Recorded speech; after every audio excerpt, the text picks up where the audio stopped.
right, let's jump into this deep dive. And today we're exploring the life and legacy of Tupac Shakur. You probably know him for his music, of course, but we're going to dig a little deeper than that. We've got some excerpts from a biography about his life. And let me tell you, it's a wild ride. Oh, yeah, it is. Tupac's story is one of those that, I don't know, just grabs you talent, struggle, controversy, and then tragedy in the end. Yeah. There's a lot to unpack there. Yeah, for sure. Okay, let's start with a really powerful scene, kind of set the stage here. September 13th, 1996, we're in Las Vegas. It's scorching hot, and there's this crowd outside University Medical Center. Mostly young people, mostly African-American, all there to mourn. Yeah, they were there for Tupac. 6 days earlier, he was shot, riding with Suge Knight, you know, the head of Death Row Records, Tupac's label. Right. Got hit with 4 bullets that time. It's crazy because this wasn't his first time being shot, right? Like, Right. 2 years before that, he got shot 5 times. Yeah. Twice in the head even. Wow. And get this, he checked himself out of the hospital the same day. It's like the guy was invincible. It's kind of wild how the human body can, just power through trauma like that sometimes.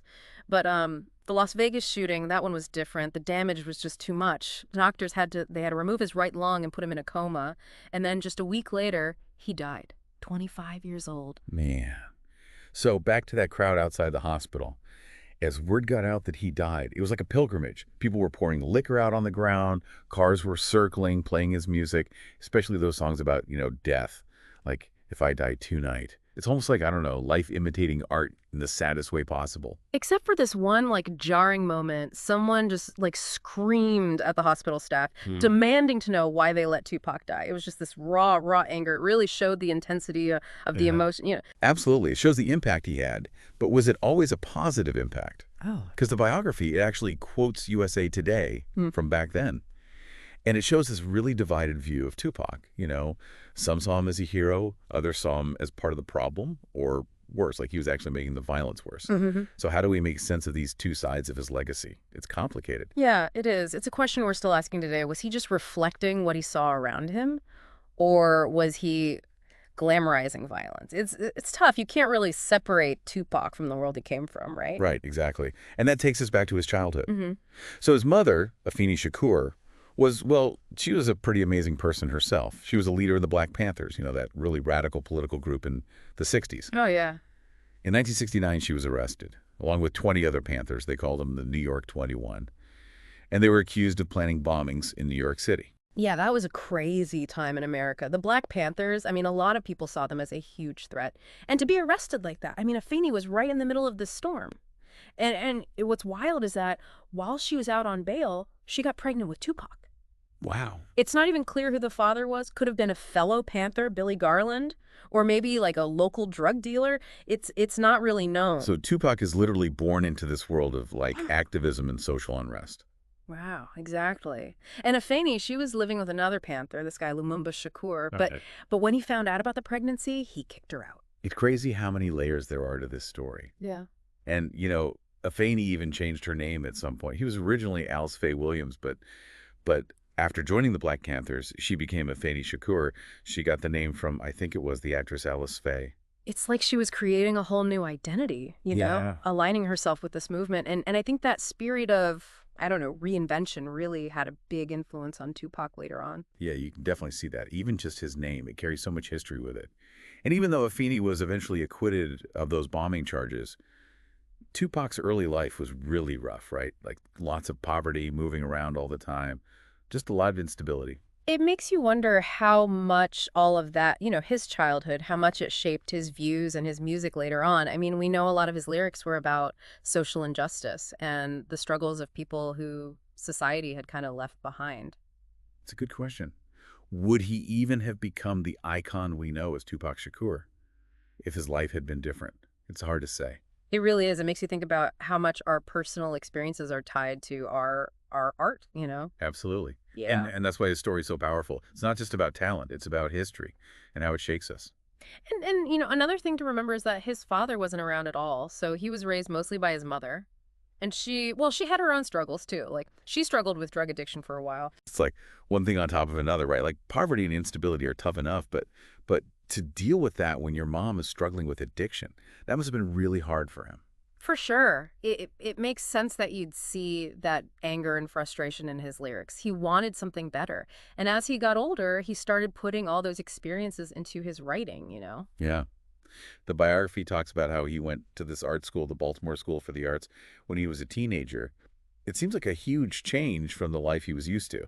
Totally. And it's really where we see him blossom, as Mhm. an artist. He studied acting, ballet, poetry, even jazz. He was exposed to so much. He was even in a production of, get this, A Raisin in the Sun, which is kind of crazy when you think about it, right? Like that play is all about race and social mobility and the American dream, all these things that became big themes in Tupac's music. Yeah, totally. It all connects. And during this time, he met Jada Pinkett. They became really good friends. Those years seem like they were really important for him, like a time of growth, Mhm. both personally and as an artist. And this is also around the time he started getting into rap, right? Yeah.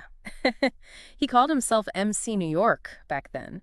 And he met this classmate who introduced him to a group called Digital Underground. They were a hip hop group, pretty popular, known for their funky style, kind of playful, and their lyrics were often about social issues. I remember Digital Underground, they had that hit, The Humpty Dance. That was huge back in the late 80s, early 90s. It's funny to think about that connection, right? Like them being more lighthearted and then Tupac with his more serious style later on. I know, right?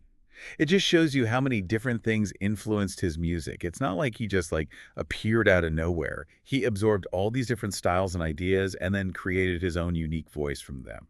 So how did he go from MC New York to, becoming the Tupac we know? Well, Digital Underground is really the key. At first, he was just a roadie and backup dancer for them, but then he got a shot to rap on one of their songs, same song. So that was it, like his big break. Pretty much, yeah. And from there, things happened fast. In 1991, he released his first solo album, Tupacalypse Now. It was raw, powerful, and the social commentary was just like in your face. He talked about police brutality, poverty, the systems that were holding black communities down. Like there's this song Trapped where he says, "They got me trapped in the ghetto, got me trapped, but I ain't gonna let them break me." Like a rallying cry. Refusing to give up even when the odds are stacked against you. But this album, it got some people pretty upset, didn't it? It did. Dan Quayle, he was the vice president back then, he actually came out and criticized the album publicly, said it was too violent, didn't belong in society. Wow. It's kind of interesting, isn't it? You have this young artist speaking his truth, speaking for people who don't have a voice, and then you have people in power trying to silence him. Did all the controversy help him or hurt him? It's hard to say. It is, because on the one hand, controversy can get people talking, get them to pay attention to the message, but it can also, distract from the message. People start focusing on the wrong things. I think in Tupac's case, it did both. It gave him a bigger platform, but also made him an easy target for people who didn't want to hear what he had to say. Yeah, that makes sense. It's like a reminder that context is so important. Mm. And it seems like controversy kind of followed Tupac around, right? Oh, yeah. His second album, Strictly for My Niggaz, came out in 1993, and it definitely made him even more famous, but it also brought more controversy. That's when thug life really became a central part of his whole image. He even got it tattooed on his stomach. But even how Tupac explained it, wasn't thug life a little, I don't know, risky? Like, wasn't he in danger of making violence and crimes seem cool, especially to his younger fans? That's a fair point. And it's something people are still talking about today. I think for Tupac, thug life was about more than just being a gangster. It was about the struggles he saw all around him in those communities that were overlooked and ignored. He saw it as being strong, overcoming all that, fighting back against a system that was rigged. He was trying to change what the term meant. But didn't it romanticize a lifestyle that was ultimately harmful? I think, yeah, you could definitely argue that. And I think you got to see both sides of it. His thug life idea, it was powerful, but it was also dangerous. He was talking about real problems like poverty and racism, but he was also running the risk of making violence seem like the answer. It's like there's this tension in his work, right? Between calling out injustice and maybe contributing to the violence he was criticizing. Exactly. And that's what makes him so, I don't know, so interesting. He wasn't just a good guy or a bad guy. He was a real person struggling with real issues, and his music showed all of that. And then on top of all that, he had all these legal problems. Yeah, he did. In 1993, he was charged with sexually assaulting a woman in a hotel room. That case, that really changed everything for him. Yeah. Like things went downhill from there. Yeah. He always said he was innocent, But the trial and all the media attention, it was a lot for him to handle. And in the end, he was found guilty of sexual abuse and sentenced to prison 1.5 to 4.5 years. Wow. That must have been just like crushing for him, both personally and professionally. It was. But even in prison, he kept creating. He started reading a lot of political philosophy, especially this guy, Niccolo Machiavelli. Machiavelli. He's that Italian philosopher, right? The one known for his ideas about power and strategy and how sometimes you got to be ruthless to get what you want in politics. Yeah. Seems like an interesting choice for someone in Tupac's situation. Right. And some people think Machiavelli really influenced Tupac's later music and the way he presented himself. He even started calling himself Machiavelli after he got out of prison. Machiavelli believed that the world is a tough place, full of corruption where morals don't always apply. And sometimes you gotta fight fire with fire. It's easy to see how that would appeal to Tupac, especially after feeling like the legal system betrayed him and with all the paranoia about his enemies. So prison was like a time for him to think and learn, but also a time where he became more disillusioned. Yeah. He was reflecting, but he was also getting tougher, more hardened. When he got out, he had this new sense of purpose, but also this deeper anger and distrust. And that's when Death Row Records comes into the picture. Death Row, right. That's Yeah. Suge Knight's label. He was pretty controversial himself, right? Lots of connections to gangs and stuff. Yeah. That sounds like a recipe for trouble. It was. So after 11 months, Suge Knight bailed Tupac out of prison. And Death Row was known for this hardcore gangsta rap and being really aggressive in the music industry. It's like Tupac entered a whole new world, right? Where the lines between art and real life got blurry and the stakes were way higher. Exactly. And that move, it had a big impact on his music and his life. The albums he made with Death Row, like All Eyes on Me and Don Illuminati, The 7-Day Theory, they were some of his biggest hits. But they were also darker, more aggressive than his earlier stuff. So did his music become totally nihilistic? Or was there still that message of hope, even with all the violence and anger? It's tough to say for sure. It was definitely both. There's a change for sure. The anger is just right there on the surface. The violence is more graphic. And there's this feeling of, I don't know, he knows something bad is going to happen that wasn't there as much before. Maybe it was how he was feeling at the time. He'd been through so much, the trial, prison, threats all the time. It's like maybe he was getting ready for the worst. Yeah, that could be it.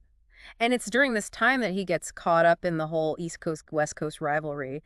That feud is what ultimately led to, to his death. Right.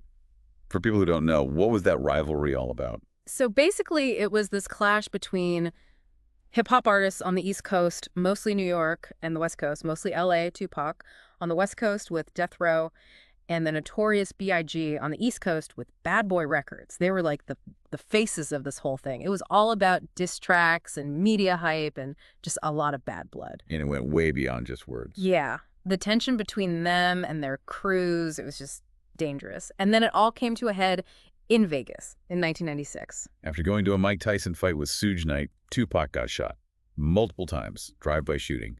And to this day, nobody really knows exactly what happened. There are all these theories and rumors, but no clear answers. It's a tragic end to a life that was so bright, but also so troubled. And it reminds us how dangerous violence is, especially in a culture that often glorifies it. His death, it was a shock to everyone. I know.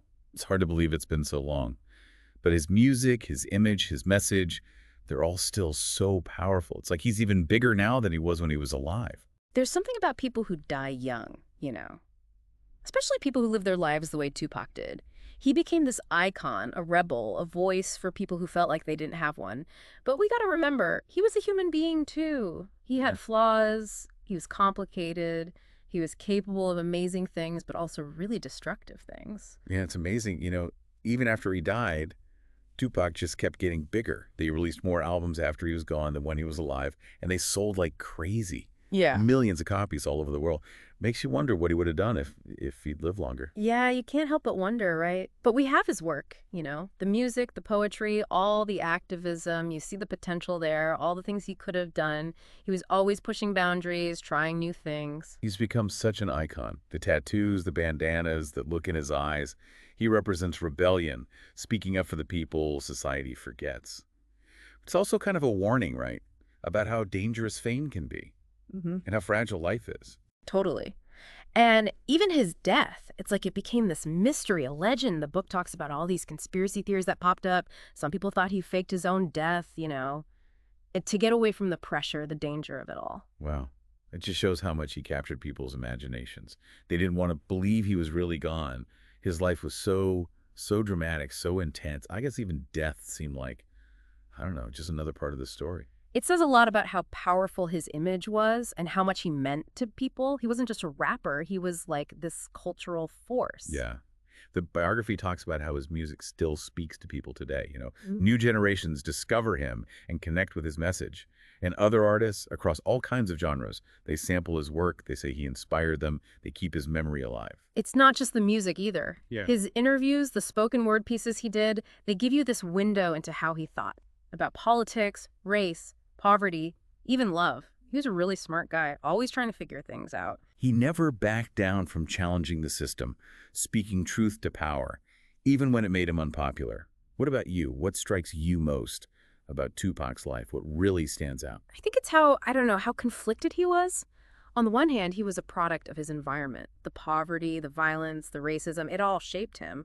But on the other hand, his art, it allowed him to rise above all that. He could be so insightful, so well-spoken, and then the next minute, he could be self-destructive, troubled. Yeah, he was full of contradictions, but I think that's what makes him so human, so relatable. He wasn't perfect, made mistakes, but he's always reaching for something more. Exactly. And that's what makes his story so fascinating. He wasn't just some rapper. He represented a whole generation, their struggles, their hopes. He held up a mirror to society, showed us the good and the bad. This deep dive has really changed how I see Tupac. I mean, I always respected him as a musician, but now I see him as a person too. He was flawed, for sure, but also brilliant, passionate, and he really believed in what he was fighting for. He wasn't afraid to show his vulnerability, the pain, the anger, but also the love, the hope. So as we wrap up, if you want to learn more about Tupac, I really recommend checking out his poetry. It shows a different side of him, a more thoughtful, sensitive side. And don't just listen to the hits.